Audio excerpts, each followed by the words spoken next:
Welcome Q mind channel में। 2 दिन से मैं बहुत ही ज़्यादा बिजी थी, इसलिए मैं कोई भी इंफॉर्मेशन आपके साथ शेयर नहीं कर पाई। Sorry for that. आज जितना हो सकता है सेल पूरा कंप्लीट कराने की कोशिश करूँगी, इसलिए मैं डायरेक्ट नोट से ही, जो कॉपी की नोट है जहाँ से मैं स्टूडेंट लोगों को पढ़ाती हूँ, डायरेक्ट उधर से ही मैं करवा देती हूँ। ठीक है। फर्स्ट है न्यूक्लियस। न्यूक्लियस को बोला जाता है brain of the cell. Nucleus कौन डिस्कवर किए थे? Robert Brown. कितने साल में? 1831 में। In plant cell it lies towards the periphery due to the presence of large central vacuole.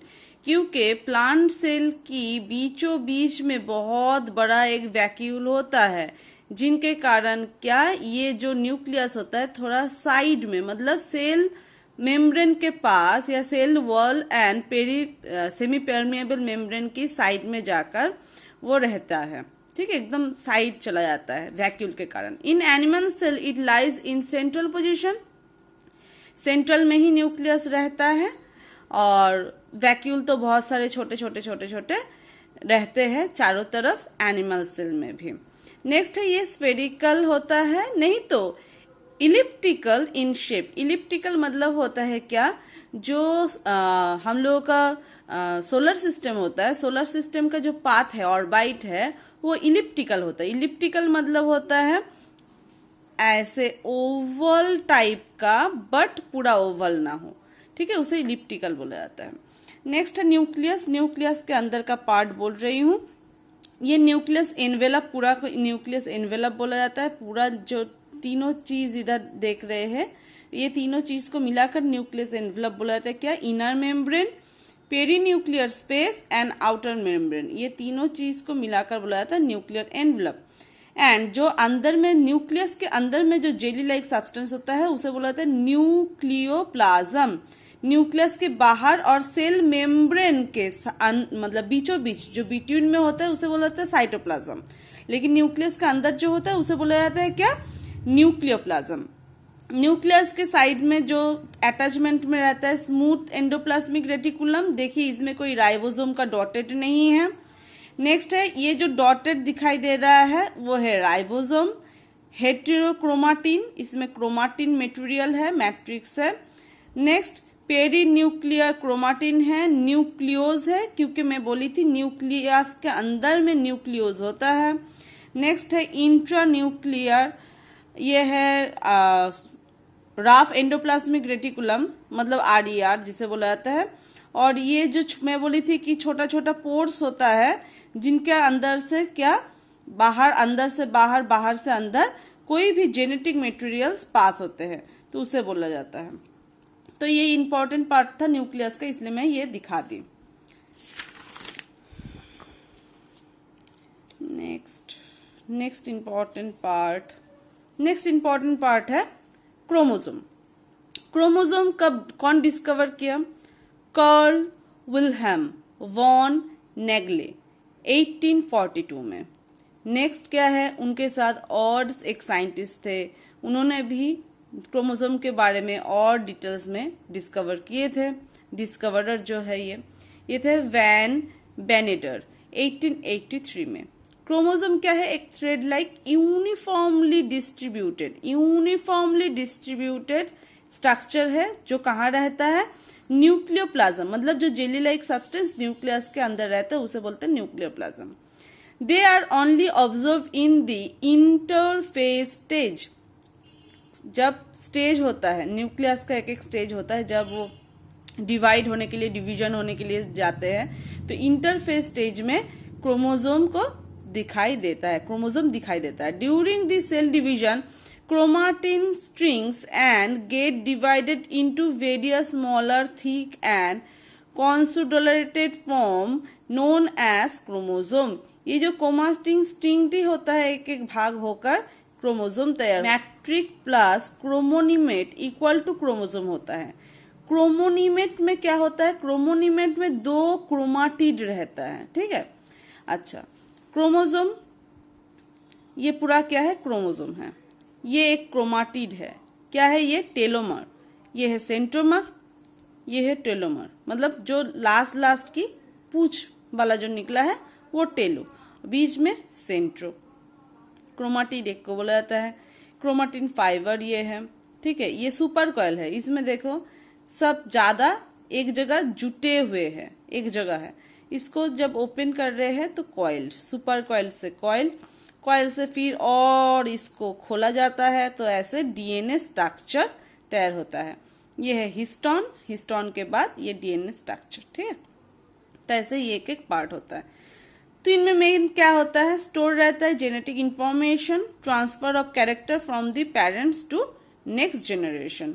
इनका smallest number of chromosome found in the male, male किन में होता है, एंट में होता है। Myrmecia pilosula, only 1 chromosome in each cell, इनका सिर्फ एक क्रोमोसोम रहता है। Largest number of chromosome found होता है, पाया जाता है फर्न में। फर्न क्या है, प्लांट है। Scientific name Ophioglossum reticulatum. 630 pairs of chromosome रहता है पर सेल में। अच्छा, नेक्स्ट ह्यूमन में 23 पेयर्स रहता है, 1 pair sex chromosome, 22 pairs autosome रहता है। क्रोमोसोम के बारे में इतना ही, जो मेन है उस चीज के बारे में पढ़ा दे रही हूँ। है एंडोप्लाज्मिक रेटिकुलम, फर्स्ट ऑब्जर्व किए थे गार्नियर 1897 एडी में। फर्स्ट अल्ट्रा स्ट्रक्चर गिवन, मतलब इनका जो अल्ट्रा स्ट्रक्चर मैपिंग किए थे या फिगर तैयार किए थे, उनका नाम है पॉर्टर, क्ल्यूडा एंड फुलम। अच्छा, इनका जो टर्म दिए थे पॉर्टर, साइंटिस्ट पॉर्टर टर्म दिए थे। नेक्स्ट, इनमें जो देखा जा रहा है ऐसे कप टाइप का होता है, तो इनमें क्या होता है, न्यूक्लियर एनवेलप, इनमें न्यूक्लियर पोर्ट्स दिखाई दे रहा है। स्मूथ एंडोप्लाज्मिक, इसमें देखिए राइबोसोम दिखाई दे रहा है, तो रफ एंडोप्लाज्मिक। सिस्टर स्पेस मतलब खाली जगह रहता है, सिस्टर्न रहता है। It is the network of membranous tubules present with in the cytoplasm of an eukaryote cell. तो ये क्या है, एक मेम्ब्रेन है जिधर से कनेक्ट रहता है, कहा, साइटोप्लाज्म के साथ। आरईआर, साइटोप्लाज्म एंड न्यूक्लियस के साथ। RER RER ribosomes on the outer surface, ribosome रहता है आउटर सरफेस में। Involve in the synthesis, folding, modification and transport of protein to different organelle with in the cell and outer side of the cell, मतलब protein synthesis करना, लेना देना, ये सब कुछ कामकाज करते हैं। Found both in plant and animal, दोनों जगह में पाया जाता है। आरियर मेम्ब्रेन अटैच और continuous with in the nuclear membrane, attach नहीं तो पूरा एकदम जुड़े हुए रहते हैं, कहा, न्यूक्लियर मेम्ब्रेन के साथ। Protein synthesis in the ribosome on RER, कहा, आरईआर की कहा, ल्यूमेन के अंदर। फिर उसको पैक किया जाता है, फिर वेसल्स के थ्रू ट्रांसपोर्ट किया जाता है किधर, गोल्गी बॉडीज के पास। जैसे कोई भी फैक्ट्री में काम हुआ, प्रोडक्ट तैयार हुआ, पैकिंग हुआ, आपके पास डिलीवरी हुआ, तो आप गोल्गी बॉडी हो, प्रोटीन सिंथेसिस हुआ फैक्ट्री में, आरईआर में, उधर से पैकेजिंग होकर आपके पास आ गया। RER made up of flattened sac like cisternia with few tubules. Ribosomes are the attached to the ER smooth endoplasmic reticulum with the help of the group of protein termed ribophores. Structure of RER is based on the presence of cytoskeletal. RER contain enzymes involved in RNA metabolism that function to bind and modify RNA. RER की जो enzyme होते हैं वो क्या करते हैं, RNA का, RNA मतलब डीएनए होता है डीऑक्सी राइबोन्यूक्लिक एसिड, तो RNA ribonucleic acid, ribonucleic acid की जो मेटाबॉलिज्म है उसको बूस्ट अप करते हैं एंड क्या करते हैं, bind and modify RNA, RNA को बाइंड एंड मॉडिफाई करते हैं। ACR smooth endoplasmic reticulum, synthesis of protein synthesis of lipid such as cholesterol and phospholipids. Synthesis जो ये लिपिड्स है दोनों ही प्रोटीन का ही है, ठीक है। एक क्या करते हैं, कोलेस्ट्रॉल और फॉस्फोलिपिड, ये दोनों ही तैयार करते हैं। सिंथेसिस मतलब तैयार। Synthesis and secretion of steroid hormones from cholesterol and other lipid precursors. It involves in carbohydrate metabolism. Carbohydrate की मेटाबॉलिज्म में कामकाज करते हैं। Reaction of glycogenesis occurred in the lumen of the smooth endoplasmic reticulum. तो glycogenesis का जो reaction होता है वो ऑकर होता है। इतना details. It contains enzyme glucose 6 phosphate to help produce glucose. अच्छा, इनके अंदर क्या एक एंजाइम रहता है जिनका नाम है ग्लूकोज 6 फॉस्फेट, जो क्या करते हैं, ग्लूकोज तैयार करने के लिए हेल्प करते हैं, क्योंकि ग्लूकोज नहीं तैयार होगा तो हमें एनर्जी नहीं मिलेगा। Present in the liver to detoxify, बहुत इंपॉर्टेंट है। हमारे लीवर को डिटॉक्सिफाई करना बहुत जरूरी होता है, क्योंकि लीवर से बहुत 500 से ज्यादा डिजीज लीवर से कनेक्टेड होते हैं। स्किन, हेयर, बहुत सारे डिजीज होते हैं लीवर से, ठीक है। तो लीवर को डिटॉक्सिफाई करना बहुत ही जरूरी है। अच्छा, लीवर की मेटाबॉलिज्म जो होता है, यूरिन का जो सॉल्यूबल वाटर सॉल्यूबल कंपोनेंट जो है, इसमें भी ये हेल्प करते हैं। प्रोटीन लिपिड हेल्प करते हैं building the cells membrane known as membrane biogenesis. Membrane biogenesis.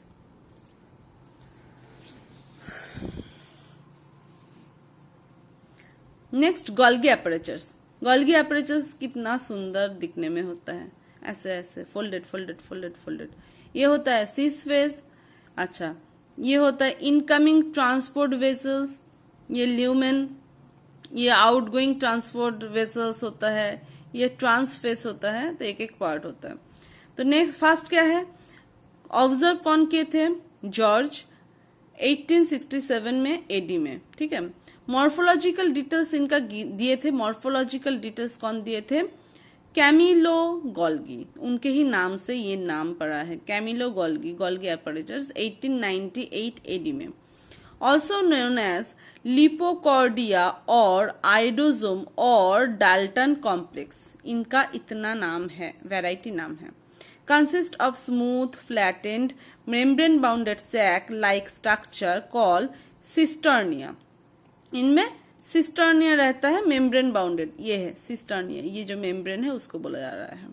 Next है Camillo Golgi discover Golgi bodies in the nerve cell. कहाँ पाए थे, नर्व सेल, ठीक है, of the barn owl and cat. Owl मतलब उल्लू और बिल्ली, उनके नर्व सेल के अंदर पाए थे। It is involve in the formation of lysosomes and peroxisome. Lysosome and peroxisome को फॉर्मेशन करने के लिए इन्वॉल्व है। Carry out the processing of protein generation in endoplasmic reticulum. Help in the transportation of lipid around the cell. Cell में जितने भी जगह में लिपिड्स चाहिए, हर जगह में ये उसको सेंड करने के लिए काम करते हैं।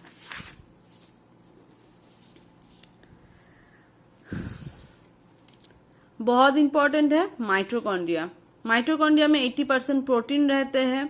यही इनर मेम्ब्रेन स्पेस 0.1 से 0.5 माइक्रोमीटर। इनमें डीएनए रहते हैं, ऑक्सीजोम रहता है। 50% प्रोटीन आउटर मेम्ब्रेन में रहता है। अच्छा, इनमें 70S राइबोसोम रहता है। एटीपी सिंथेसिस करते हैं, ये अच्छे से पता है सभी को। फर्स्ट डिस्कवर किए थे कौन, अच्छा, लंबाई में कितना होता है, लंबाई में होता है 1 से 2 माइक्रोमीटर। फर्स्ट डिस्कवर किए थे एल्बर्ट वॉन कॉलिकर 1857 में। लेटर इनको कॉइन किए थे, मतलब नाम दिए थे, रिचर्ड एल्डमंड इन 1886। नेक्स्ट अगेन उनको कार्ल बेंडर फिर नाम दिए थे। अच्छा, फर्स्ट जब रिचर्ड नाम दिए थे, उनका नाम दिए थे बायोब्लास्ट, और जब साइंटिस्ट कर्ल नाम दिए थे, उनका नाम दिए थे माइटोकॉन्ड्रिया। मतलब इनके 12 साल बाद ये नाम मिला था माइटोकॉन्ड्रिया। ये कहाँ रहता है, यूकैरियोटिक सेल में रहता है, एक्सेप्ट मैच्योर मैमरीन आरबीसी। आरबीसी में नहीं रहता है। पावर हाउस या स्टोर बैटरी या एटीपी माइल्स, बहुत कुछ नाम से जाना जाता है। साइट, अच्छा, योक न्यूक्लियस कंट्रोल विट्रोलोजेनेसिस, इतना जरूरत नहीं है।